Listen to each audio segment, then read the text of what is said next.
लेकिन आज हर घर में दिवाली के दिन माँ लक्ष्मी का पूजन क्यों किया जाता है, भगवान राम का क्यों नहीं? इस दिन एक्चुअली काली माता की पूजा काफी होती है। ये साल की सबसे ज्यादा गहरी काली रात माना गया है। कई लोग तांत्रिक प्रयोग करते हैं जिसमें कि इंडिया में कई जगहों पे उल्लू की बलि देने का भी विधान है। जो विश्वकन्या नाम का कॉन्सेप्ट है वो भी वहीं से शुरू हुआ। माँ लक्ष्मी और गणेश जी की नई मूर्तियां लानी चाहिए। बिल्कुल, जैसे कि साइकिल होती है क्रिएशन और डिस्ट्रक्शन की, तो वैसे ही मूर्तियों को लाया जाता है और फिर उनका विसर्जन भी किया जाता है। नमस्कार सर, प्रभु भक्ति में नमस्कार जी। आपका स्वागत है। नमस्कार, थैंक यू मुझे वापस बुलाने के लिए। अच्छा, जिन लोगों ने प्रतीक सर का एक वीडियो नहीं देखा है, रावण दहन पे उन्होंने एक वीडियो हमने लॉन्च किया था इंस्टाग्राम पे, जाके आप देख सकते हैं। और आज उसी कड़ी को आगे बढ़ाते हुए हम आज बात करेंगे दिवाली पे। तो मैं चाह रहा हूँ सर, सबसे पहले आप माँ के बारे में कुछ बताएं। तो माँ के बारे में बताने से पहले माँ की ब्लेसिंग्स लेना ज़रूरी है। तो शुरू करने के पहले थोड़ी सी आराधना, फिर हम लोग आगे बढ़ेंगे। ओम श्री गणेशाय नमः। ओम या देवी सर्वभूतेषु विद्या रूपेण संस्थिता नमस्तस्यै नमस्तस्यै नमस्तस्यै नमो नमः। और क्योंकि दिवाली आ गई है इसलिए या देवी सर्वभूतेषु लक्ष्मी रूपेण संस्थिता नमस्तस्यै नमस्तस्यै नमस्तस्यै नमो नमः। चलिए शुरुआत करें। सर, पहला सवाल यही है कि आमतौर पर ये बोला जाता और होता भी है कि दिवाली इसलिए मनाई जाती है क्योंकि भगवान राम अयोध्या वापस आए थे। लेकिन आज हर घर में दिवाली के दिन माँ लक्ष्मी का पूजन क्यों किया जाता है, भगवान राम का क्यों नहीं? ओके, इसमें ग्रंथों में जब आप डिटेलिंग में जाते हैं तो बहुत सारी उपकथाएं निकलती हैं जिनको जोड़ने से ही आपको रियल स्टोरी पता चलेगी।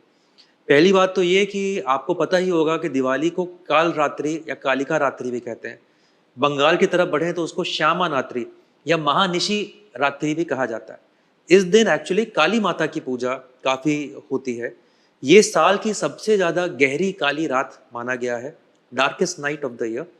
एंड इस दिन स्पेशली जो आराधना की जाती है जो कि फीमेल एनर्जी की है, वो बहुत ज़्यादा पावरफुल मानी गई है।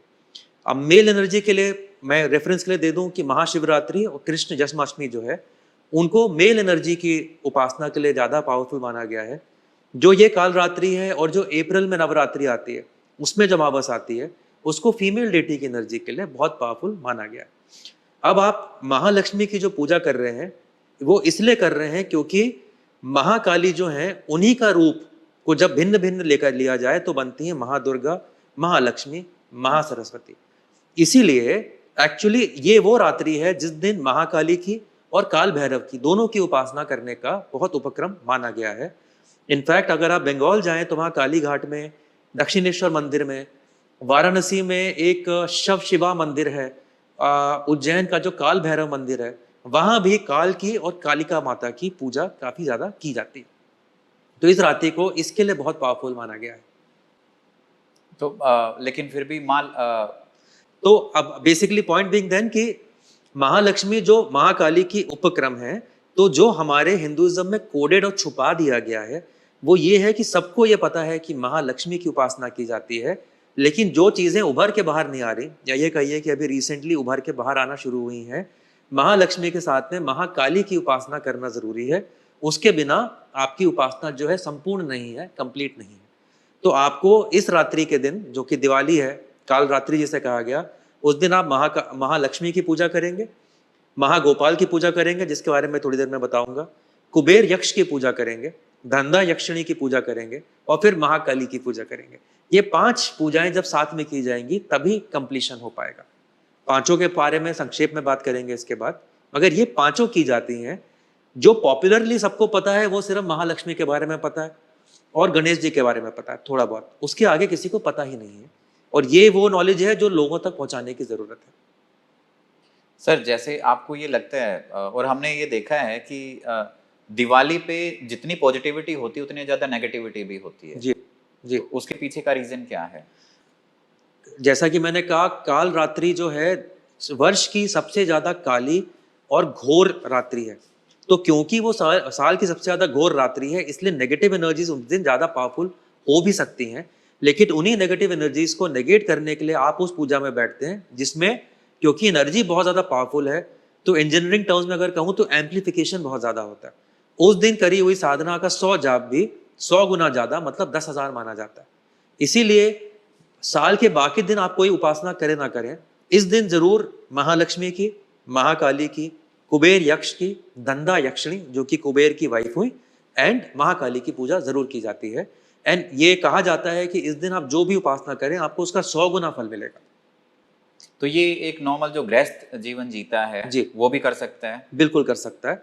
इसके लिए बड़ी सिंपल जो उपासना की जाती है वो महालक्ष्मी का मंत्र है, जो कि ओम श्रीं ह्रीं श्रीं महालक्ष्मी श्रीं ह्रीं श्रीं नमः। एक सिंपल सा महालक्ष्मी मंत्र है। इसको लेके या तो श्रीयंत्र के साथ बैठें अगर श्रीयंत्र आपके पास अवेलेबल हो, या सिंपली महालक्ष्मी की फोटो अपने सामने लेके बैठें, उसके ऊपर कुमकुम चढ़ाएं, थोड़ा सा इत्र चढ़ाएं और दिया जलाएं। आपको इससे ज़्यादा कुछ और कर पाने की अगर क्षमता नहीं है तो कोई बात नहीं, आप उसके लिए फिर उनका जाप करें कम से कम 5 बार, क्योंकि माता लक्ष्मी जो है उनका नंबर है 5, उसको इनसे पद्मावती और पंचवती भी कहा जाता है। आप उनकी कम से कम 5 मालाएं करेंगे। हो सके तो कमल गट्टे की माला पे, क्योंकि कमला कमल गट्टा, तो माता क्योंकि कमल पे बैठी हुई दिखाई देती हैं और उनका एक और नाम कमला भी है, इसलिए उनकी पूजा कमल गट्टे की माला से की जाती है। अगर कमल गट्टे की माला आपको आसानी से नहीं मिल रही तो आप रुद्राक्ष की माला से इनका जाप कर सकते हैं। तो आप शुरू करेंगे बेसिक श्री गणेशाय नमः से, गणपति नाथ की आराधना करते हुए। उसके बाद आप महालक्ष्मी की आराधना करेंगे। उनको याद करने के बाद विष्णु जी का विष्णु सहस्त्र नाम या गोपाल सहस्त्र नाम से उनको पुकारेंगे। इसको करने के बाद आप महाकाली का सिंपल एक मंत्र से, मान लीजिए एक माला भी कर लें, इतना ही करने का विधान काफी पावरफुल बन जाता है और कई आपके ठहरे हुए काम, फंसी हुई परेशानियां दूर हो जाती हैं। इसको हर कोई कर सकता है? इसको हर कोई कर सकता है। मैं जो अभी आपको बता रहा हूँ ये सबसे संक्षेप और सबसे सिंपलेस्ट साधना है। तो ये कोई पर्टिकुलर टाइम पे करना होता है या दिवाली के दिन कभी भी कर सकते हैं? जी, दिवाली के दिन जो तिथि है, जो अमावस्या की तिथि है, उसमें जो घट काल है, जो सबसे ज्यादा जिसे सिद्ध काल कहा जाता है, और अभिजीत काल है, ये दो वो टाइमिंग्स हैं जिसमें अगर आप आराधना करेंगे तो आपकी एम्पलीफिकेशन, आपको जो पावरफुल आपकी साधना है वो और ज्यादा पावरफुल हो जाती है। तो इसका ये विधान है। आप किसी भी नॉर्मल हिंदू कैलेंडर ऐप पे ये देख सकते हैं कि घट काल और अभिजीत काल कौन से हैं। बेसिकली आपको राहु काल अवॉइड करना है, एंड जो शुभ काल है उसमें ही आपको ये जाप करना है, ये प्रार्थना करनी है। एंड ये वो साधना है जो महालक्ष्मी की अगर आप ये थोड़ी सी भी कर लेंगे तो आपके ज्यादातर प्रॉब्लम्स दूर हो जाएंगे। पैसे से रिलेटेड प्रॉब्लम दूर हो जाएगी। पैसे से रिलेटेड दूर हो तो जाएगा। अगर हम इस चीज को समराइज करें तो सबसे पहले श्री गणेशाय नमः जी, तो ये एक बार मंत्र बोलना है या फिर 108 बार? टिपिकल जो जाप हमारे यहाँ हिंदुज्म में होता है एक माला का होता है। तो अगर आप श्री गणेशाय नमः को भी 108 बार करेंगे, एक माला करेंगे। इसके बाद आप ओम, जो मैंने आपको मंत्र बताया, ओम श्रीं ह्रीं श्रीं कमले कमलालय प्रसीद प्रसीद श्रीं ह्रीं श्रीं महालक्ष्मी नमः, आप इसको 108 बार की 5 मालाएं करेंगे। इसके बाद आप महाविष्णु की बात करेंगे, विष्णु सहस्त्र नाम या गोपाल सहस्त्र नाम से। इसके बाद आप तो महाकाली गोपाल की, सहस्त्र नाम या विष्णु सहस्त्र नाम का भी पाठ करना पड़ेगा? बिल्कुल। एंड इसके लिए गीता प्रेस की जो किताबें आती हैं, जिनका पीडीएफ बड़ी आसानी से गूगल से आपको मिल जाएगा, आप उसको पीडीएफ को, गीता प्रेस की जो कॉपी है, स्कैंड कॉपी, उसको डाउनलोड करें। उसमें से आप विष्णु सहस्त्र नाम या गोपाल सहस्त्र नाम की पढ़ाई कर सकते हैं बड़ी आसानी से। इसके बाद आप महाकाली का जाप करेंगे। एंड जो सबसे इंपॉर्टेंट है, जो इसके पहले हम लोग बात में छूट गया, कुबेर यक्ष जो हैं, जिनको कि धरती में गड़े हुए खजाना जो है, जिनको कि धन का देवता माना गया है, उनका छोटा सा मंत्र होता है, उनका जाप करना बहुत जरूरी है। उनका और उनकी जो अर्धांगिनी है यक्षिणी, धंधा यक्षिणी का। तो जो कुबेर हैं उनको हमेशा से, जैसा कि हम सब जानते हैं, धन का देवता माना गया है। ये कहा गया है कि सारे के सारे जो खजाने हैं, सारी की सारी जो दौलत है, उनको कंट्रोल कुबेर महाराज करते हैं। ऐसा माना जाता है कि भगवान शिव के कोषाध्यक्ष भगवान कुबेर थे। जी, तो ऐसा क्या कुबेर के पूर्व जन्म की क्या कहानी थी? कुबेर को धन का देवता माना गया है। इनका जो नाम आता है कुबेर, कु होता है बुरा, बेर मतलब आंखें, तो इनकी आंख क्योंकि थोड़ी सी टेढ़ी है इसलिए इनको कुबेर कहा गया। इनके बारे में जो एक कहानी बताई जाती है वो ये है कि इन्होंने एक बार माता पार्वती को बड़े लस्ट की नज़र से देख लिया था, क्योंकि माता पार्वती को बुरा लगा तो उन्होंने इनको श्राप दे दिया और इनकी एक आंख फूट गई, इसलिए इनको कुबेर कहा गया। इनको धनवंतरी भी कहा गया क्योंकि ये पूरे धन के कोषाध्यक्ष हैं, जैसा कि आपने बिल्कुल सही शब्द यूज किया। इनको ओरिजिनली कहा जाता है कि ये दक्षिण दिशा के राजा थे और पूरा का पूरा कोष इनके साथ वहां पे था, मगर क्योंकि रावण जो कि इनके हाफ ब्रदर थे, अर्ध भाई, उन्होंने इनको ओवरथ्रो कर दिया था महादेव की उपासना करने के बाद, तो ये वहां से रिलोकेट होकर हिमालय चले गए। वहां पे इन्होंने अलख नाम का एक और प्रदेश अपना स्थापित किया। तो आज की डेट में कुबेर की साधना इसीलिए उत्तर दिशा में मुंह रख के की जाती है। कुबेर के बारे में एक स्टोरी और है जो कही जाती है कि जो विष्णु के अवतार हैं वेंकटेश्वर जी को जब अपनी शादी करनी थी तो उनको दहेज देना पड़ता था साउथ में। तो उनको पद्मावती से शादी करनी थी जो महालक्ष्मी की स्वरूपा हुई, तो उनको डाउरी देने के लिए क्योंकि उनके पास पूरा पैसा नहीं पड़ रहा था, तो कुबेर जी ने उनको लोन दिया। इसलिए आज भी तिरुपति बालाजी में जो लोग जाते हैं, जो धन चढ़ाते हैं, वो इसलिए चढ़ाते हैं ताकि वेंकटेश्वर महाराज जो हैं अपनी डाउरी लक्ष्मी माता को पूरी कर सके। और ये बाल चढ़ाने का कंसेप्ट भी वहीं से आया है। बाल चढ़ाने, क्योंकि आपकी सबसे बड़ी जो इस दुनिया में जो आपकी सबसे बड़ी संचय है वो आपके बाल ही है। आपकी जो ब्यूटी है, आपका जो सौंदर्य है, वो आपके बालों से ही है, चाहे वो औरत हो चाहे वो नर हो। तो इसीलिए क्योंकि ये आपकी सबसे इंपॉर्टेंट दौलत है, ये भी चढ़ाया जाता है। एंड तिरुपति बालाजी में जो लोग जाते हैं, बेसिकली वो लोग जब पहली बार जाते हैं अपनी मन्नत मांगने, तो वो पूरा सोना चांदी जो भी उनके पास है, जो वो चढ़ाना चाहते हैं, पहन के जाते हैं। एंड वहां जाके वो ये मन्नत मांगते हैं कि अगर आप मेरी जो ये इच्छा है पूरी कर दें, तो मैं आज जो कुछ पहन के आया हूं सब आपको निछावर कर दूंगा, एंड फिर या कर दूंगी। एंड फिर जब भी वो आपका कार्य पूरा हो जाता है, उस दिन आप जो कुछ पहन के गए थे, चाहे वो गहना हो, चाहे वो कपड़े हो, चाहे वो सौंदर्य आपके बाल हो, आप सब कुछ उनको जाके अर्पित करके वापस आ जाते हो। तो तिरुपति बालाजी जो बहुत, जिसे इंडिया का आज की डेट में सबसे ज्यादा रिच मंदिर भी माना गया है, उनकी भी कहानी में उनको लोन देने वाले भी कुबेर महाराज ही हैं। इसीलिए कुबेर महाराज की पूजा करना बहुत जरूरी है, उनकी कृपा मांगना बहुत जरूरी है। तो उनकी पूजा धनतेरस पे करना ज्यादा शुभदायी माना गया है या फिर दिवाली के दिन? दोनों दिन उनके लिए इंपॉर्टेंट है, धनतेरस वाले दिन भी और दिवाली वाले दिन भी। लेकिन जो जरा सा डिफरेंस आ जाता है, अगर आपका समय कम है तो धनतेरस वाले दिन मात्र महालक्ष्मी की और वहाँ विष्णु जी की उपासना करना काफ़ी है। एंड जो काल रात्रि है, जो कि दिवाली है, उस दिन आपको पांचों की उपासना करनी है, जो है महालक्ष्मी, महाविष्णु, काली, कुबेर एवं धनदा यक्षिणी। इन पांचों को आप एक साथ जब उपासना साधना करेंगे तो आपको फल जरूर मिलेगा। धनतेरस और दिवाली के बीच में एक दिन आता है काली चौदस बोलते हैं इसको, नरक चतुर्दशी जी, इसका क्या सिग्निफिकेंस बताया गया?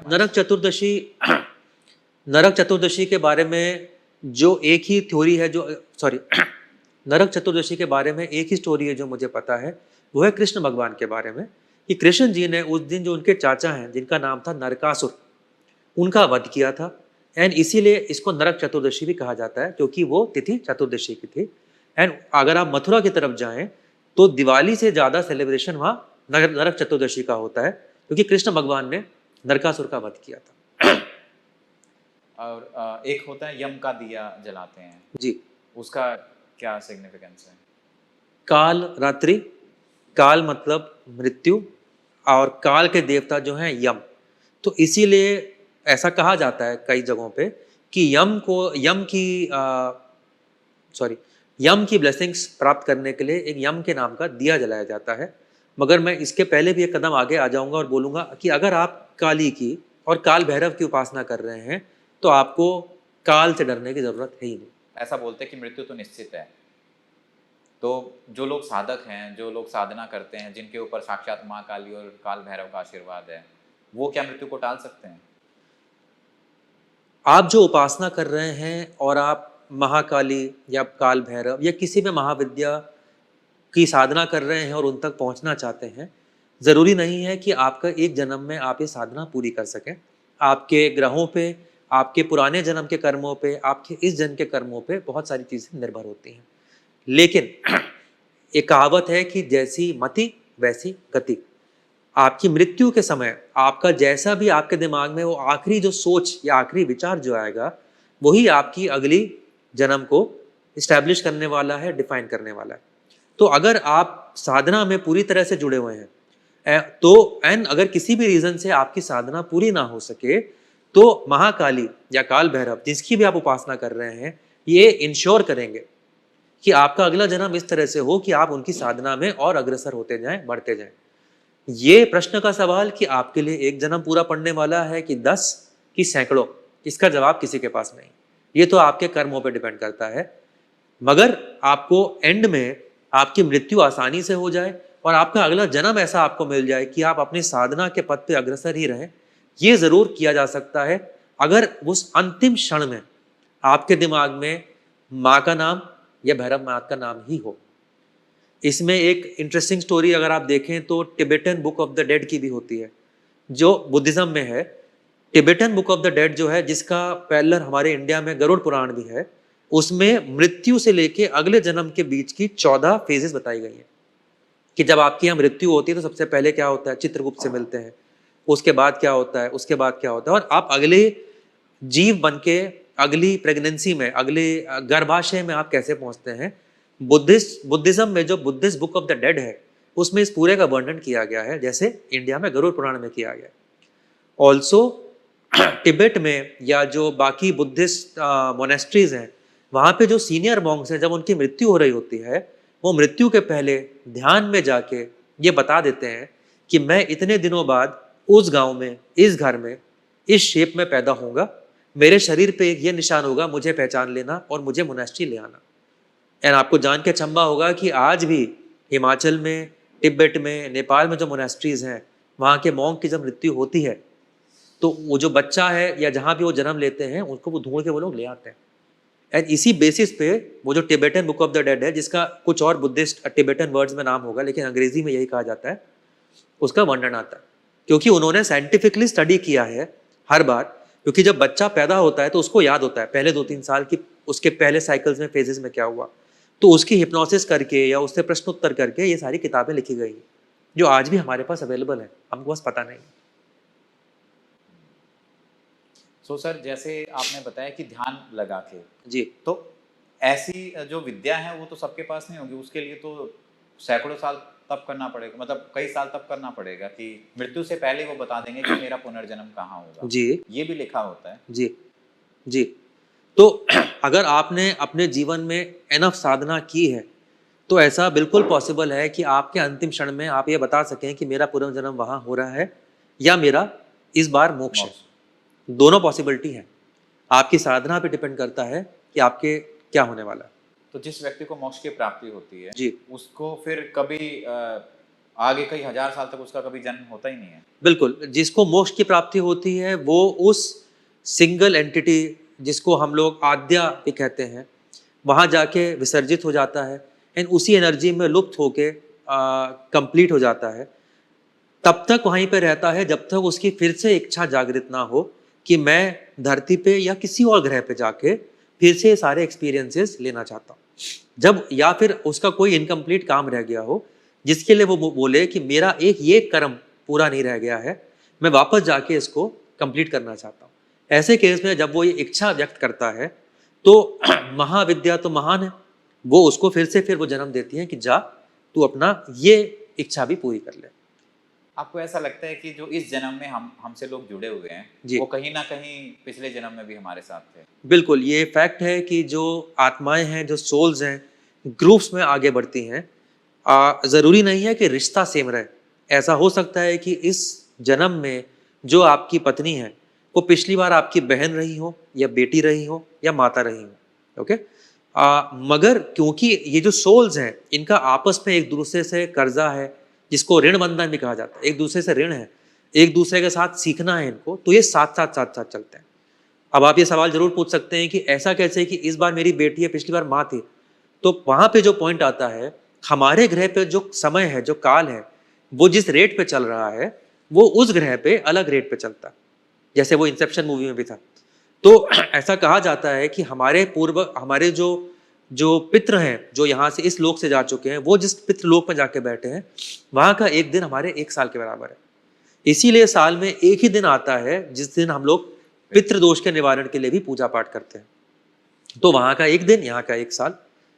तो इसीलिए इसी तरह से ये जो आत्माएं हैं साथ में चलती हैं, एक दूसरे के साथ रहती हैं क्योंकि इनको एक दूसरे से प्रेम है, और वो एक दूसरे के साथ में उनका जो भी बंधन है उसको पूरा करते हुए आगे बढ़ती हैं। वेस्टर्न वर्ल्ड में जाएं तो एक किताब बड़ी इंटरेस्टिंग है, many lives many masters, doctor Robert vice ने लिखी है। उनकी और भी कई किताबें हैं, लेकिन सबसे इंपॉर्टेंट ये है, उसमें उन्होंने कई सारी रीबर्थ की, रीइंकारनेशन के केसेस की स्टडी करी है, जहां पे उन्होंने प्रूफ भी दिया है साइंटिफिकली कि कैसे उन्होंने जाके ट्रेस किया कि हाँ जो ये कहानी मुझे सुना रहा है सत्य है। और हमारे भारतवर्ष में तो हमेशा से पुनर्जन्म की आस्था रही है और चली चली जा रही है। दोनों में क्या अंतर होता है, माँ लक्ष्मी और अलक्ष्मी में? लक्ष्मी जो है आपको खुशियां प्रदान करती हैं, लक्ष्मी आपको आयु देती हैं, स्वास्थ्य देती हैं, धन देती हैं। अलक्ष्मी आपको परेशानियां देती हैं, बीमारियां देती हैं, कलेश देती हैं। लक्ष्मी और अलक्ष्मी में यह फर्क है। लक्ष्मी को आप चाहते हो कि आपके घर के अंदर आके विराजमान हो, अलक्ष्मी को आप चाहते हो घर के बाहर रहें, आपके घर में ना आए। आप नहीं चाहोगे कलेश आपके घर में आ जाए। इसमें बड़ी इंटरेस्टिंग से छोटी सी कहानी आती है कि एक बार लक्ष्मी और अलक्ष्मी एक साथ एक बामन के घर पहुंच गए। बामन मतलब एक इंसान की बात कर रहा हूँ, मैं किसी कास्ट की बात नहीं कर रहा हूँ। और उन्होंने जाके कहा कि मैं आई हूँ, मुझे कुछ खिलाओ। लक्ष्मी जी अपने लाल रंग के कपड़ों में, गहने पहनी हुई, सुंदर काले बाल, खूबसूरत लगते हुए। एंड जो अलक्ष्मी थी वो सफ़ेद कपड़ों में, गंदे गंदे बाल, टूटे हुए दांत, स्मेल आते हुए, दोनों लेकिन एक साथ पहुंच गई। अब अतिथि देवो भव, आपने दोनों की कृपा तो पानी है, तो उन्होंने दोनों को, भाई महालक्ष्मी को जो है, जो वो पान लेती हैं उनको चढ़ाया, उनको खीर दी, इत्र चढ़ाया, खुशबू चढ़ाई, लड्डू चढ़ाए।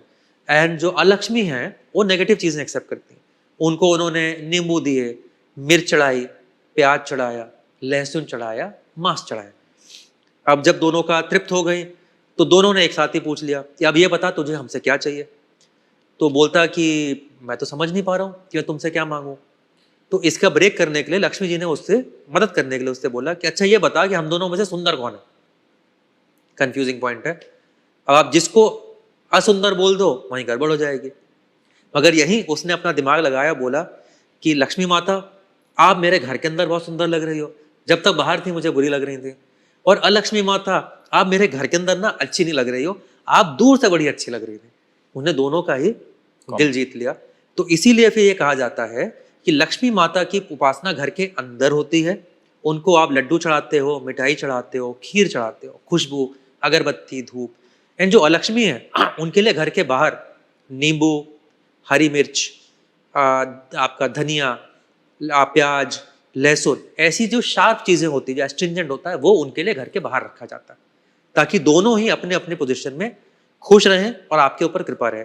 लक्ष्मी की कृपा भी चाहिए ताकि आपके ऊपर कलेश ना आए, लक्ष्मी की कृपा भी चाहिए ताकि आपके पास सब सुख साधन बने रहें। तो एक आम आदमी, नॉर्मल पर्सन, वो कैसे पूजा करे दोनों की? अलक्ष्मी की पूजा कैसे करे? अलक्ष्मी की पूजा का सिद्धांत अलक्ष्मी की पूजा का विधान बहुत सिंपल है। आप अपने घर के बाहर जाएं, वहाँ पे हरी मिर्च, लहसुन, प्याज, नींबू टाइप की चीज़ें रख दें और वहीं जाके हाथ जोड़ के बोलें, अलक्ष्मी माता मैं ये चाहता हूँ कि आप मेरे घर में ना आए। जैसे पिक्चर थी ना स्त्री, ओ स्त्री कल आना, यहाँ पे डायलॉग डिफरेंट है, ओ लक्ष्मी, ओ अलक्ष्मी कभी मत आना, और लक्ष्मी माता रोज आना। तो उसी पिक्चर से आप अगर थोड़ी सी वो लें इंस्पिरेशन, तो वो बन सकता है अलक्ष्मी माता कभी मत आना, लक्ष्मी माता रोज आना। लक्ष्मी माता के लिए घर के अंदर रखो, उनसे तो लक्ष्मी माता रोज आना, लक्ष्मी माता को घर के बाहर रखो। एक दिवाली पे ना थोड़ा सा कंफ्यूजन लोगों को ये रहता है कि पैसे जो नोट होते हैं 100 रुपये, 200 रुपये, 500 रुपये, इनकी पूजा कैसे करनी चाहिए? कई बार क्या होता है कि हल्दी उस पर लगा देते हैं, उसके बाद एटीएम उसको एक्सेप्ट नहीं करता है या फिर और भी सारे इश्यूज आ जाते हैं। तो सही तरीका क्या है धन दौलत को पूजने का? सबसे पहली बात तो ये कि जो धन है, जो कि लक्ष्मी माता का प्रतीक है, उसके ऊपर किसी भी तरह की चीज़ लगानी नहीं चाहिए। चाहे वो दूध हो, चाहे वो खीर हो, चाहे वो सिंदूर हो, कुमकुम हो, तिलक हो, नहीं लगाना चाहिए, क्योंकि आप ऐसा कुछ करके अनादर कर रहे हो, उसको खराब कर रहे हो। जैसा आपने कहा एटीएम उसको एक्सेप्ट नहीं करेगा। दूसरी चीज़, आपने देखा होगा कि आप मंदिर जाते हैं भोग लगाते हैं, क्या वो देवी देवता आके भोग खा लेते हैं? नहीं। तो वो लोग कैसे ग्रहण कर रहे हैं? सांस से और आंखों से, सेंस ऑफ स्मेल से और सेंस ऑफ सीइंग से और सेंस ऑफ हियरिंग से, जब आप अपने मन से उनके बात अपने बात पहुंचाते हो। तो इसी तरह वो जो नोट हैं या जो भी आपके मान लो सोने का सिक्का है या चांदी का सिक्का है, साथ में नोटों की गड्डी है, उनके ऊपर सिर्फ आपको धूप बत्ती दूर से दिखानी चाहिए। जो आपने भोग लगाया दूर से हल्का सा उनके ऊपर आप उनको बोलना चाहिए आप इसको ग्रहण करें, और वैसे ही आदर के साथ अपनी तिजोरी के अंदर बंद कर देना चाहिए। और एक चीज़ ये भी सवाल उठता है कि दिवाली की पूजा के बाद क्या करना चाहिए? ऐसा कुछ लोग ऐसा बोलते हैं कि हर रोज आरती करें और लाभ पंचमी के दिन माँ लक्ष्मी और गणेश जी को वापस अपने मंदिर में स्थान दें। कुछ लोग क्या करते हैं कि अगले दिन सुबह ही माँ लक्ष्मी को मंदिर में स्थान देते हैं और जो भी पूजा सामग्री वगैरह उसको फिर वहाँ मंदिर से हटा देते हैं। जी, तो इसमें सही तरीका क्या है? जैसे इसका तो मैं जवाब आपको एनेक्डोट से दे सकता हूँ कि जैसे गणपति जी जब आते हैं गणेश चतुर्दशी में, कुछ लोगों के घर में 2 दिन रुकते हैं, कुछ के पास 5, कुछ के पास 8, कुछ के बाद 10। ये तो अपनी अपनी आस्था है।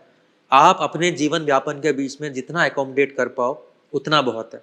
जो ईश्वर है वो आपसे सिर्फ आस्था मांगता है, उसके अलावा कुछ नहीं मांगता। ये जो टर्म्स एंड कंडीशंस, शर्तें लागू वाली दुनिया है, ये सिर्फ इजाद की गई है पिछले कुछ 100 सालों में लोगों से कमाई पाने के लिए, लोगों को बेवकूफ़ बना के उनको कंट्रोल करने के लिए, वगैरह वगैरह। ईश्वर ये सब नहीं मांगता।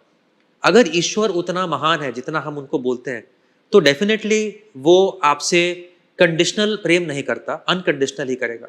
एग्जाम्पल लूंगा, मान लो कि आपको पैसों की ज़रूरत है और आप अपने पापा को फ़ोन करते हो कि पापा मेरे को 100 रुपये की ज़रूरत है इस वक्त, मुझे प्लीज़ भेजो।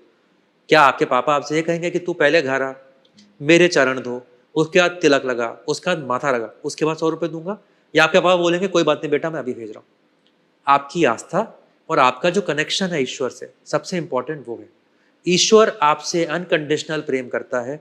ईश्वर की आप पे कोई शर्तें लागू नहीं है। ये तो एयरटेल ये तो सिर्फ नेटवर्क कंपनीज और बाकी प्रोडक्ट्स हैं, वहीं शर्तें लागू होती हैं, और बैंकों में ईश्वर की कोई शर्तें लागू नहीं है आप पे।